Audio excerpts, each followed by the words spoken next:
मैं वसी अहमद, एडवोकेट, राष्ट्रीय कार्यवाहक अध्यक्ष ऑल इंडिया मुस्लिम मजलिस। वसी साहब, जैसा कि अब 2022 का चुनाव समाप्त हुआ है, भारतीय जनता पार्टी की दोबारा सरकार बनी है और समाजवादी पार्टी को एक मजबूत विपक्ष के रूप में मुसलमानों ने भेजा है। ऐसे में मुस्लिम मजलिस की भूमिका क्या रहेगी? देखिए, मुसलमानों का जो वोट समाजवादी पार्टी को गया वो एक डर और खौफ के नाम पर वोट गया है।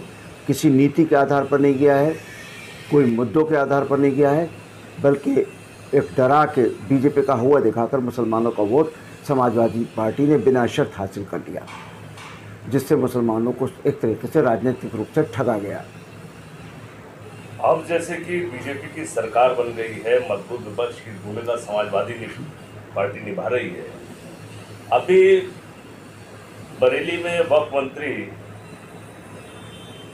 धर्मपाल सिंह ने एक बयान दिया है मदरसों को लेकर कि मदरसों के आतंकवाद को रोका जाएगा और वक्फ संपत्तियों पर जो अवैध कब्जे हुए हैं उन्हें कराया जाएगा। उसके दूसरे बरक्स समाजवादी पार्टी के एक विधायक जो कि भोजीपुरा से हैं, उन्होंने भी एक विवादित बयान दिया है कि हम खामोश बैठने वाले नहीं हैं, गोली का जवाब गोली से दिया जाएगा। इस पर क्या कहना चाहेंगे? ये प्री प्लान है, आखिर है क्या ये तमाशा? मैं, क्योंकि दोनों लोग मंत्री और विधायक दोनों बरेली शहर से ताल्लुक़ रखते हैं, मैं उनके बारे में ज़ाती तौर से जानकारी भी थोड़ी बहुत रखता हूँ।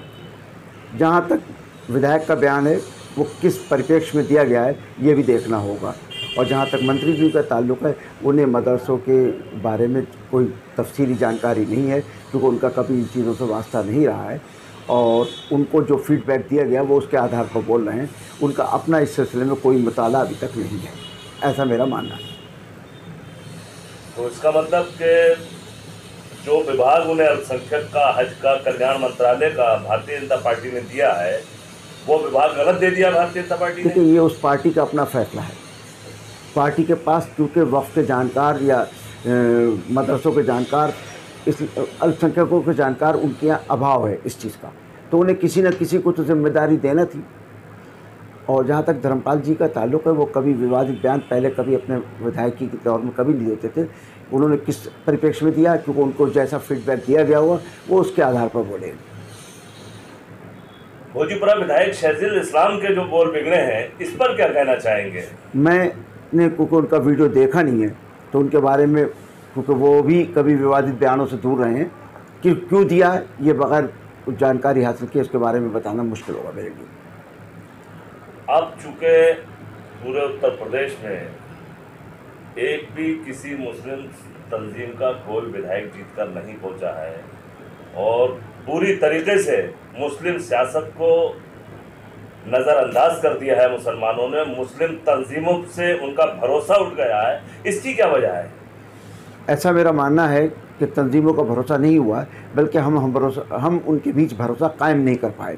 और जहाँ तक ताल्लुक़ है, मुसलमानों के सामने जब तक विकल्प नहीं आएगा वो इसी तरीके से ठगे जाते रहेंगे।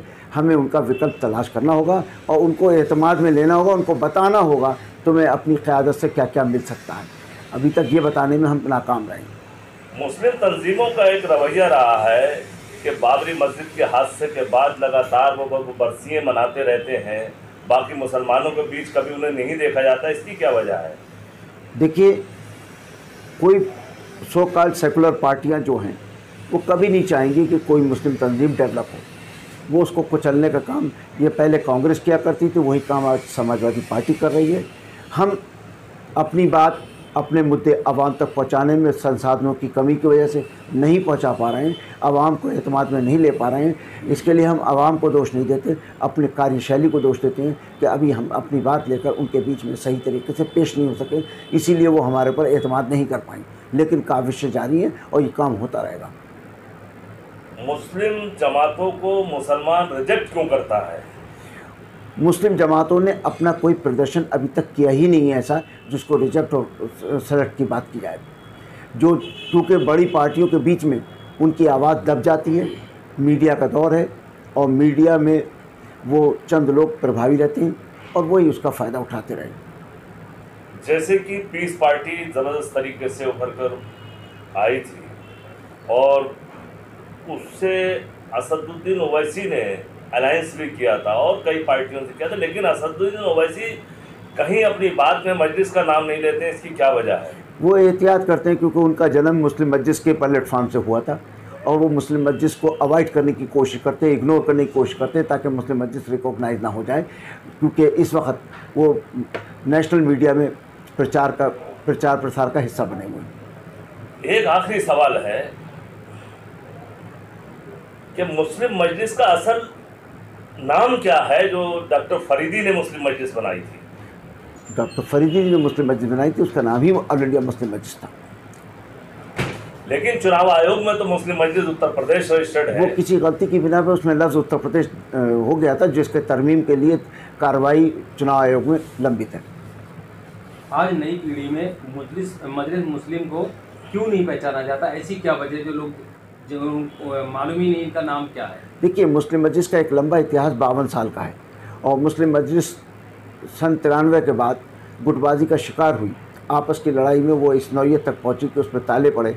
अब वो दोबारा उसका पुनर्जन्म हो रहा है, उसके लोग रीऑर्गेनाइज हो रही है, तो ज़ाहिर है इसमें थोड़ा वक्त लगेगा। गुटबाजी तो मुस्लिम मजलिस में आज भी है, पूर्वांचल और पश्चिम को लेकर, इस पर क्या कहना चाहेंगे? देखिए, मुस्लिम मस्जिद में जो लोग बैठे हैं, क्योंकि हमेशा मुस्लिम मस्जिद पूरब के ज़िलों में ही डोमिनेट करती रही, पश्चिम में मुस्लिम मस्जिद का वजूद नहीं था, इसलिए अब पश्चिम में थोड़ा थोड़ा जब मजबूती हो रही है तो स्वाभाविक है कि थोड़ा सा लोगों को मतलब एक वर्चस्व को लेकर थोड़ा सा इख्तलाफ हो सकता है, लेकिन ऐसा कुछ है नहीं।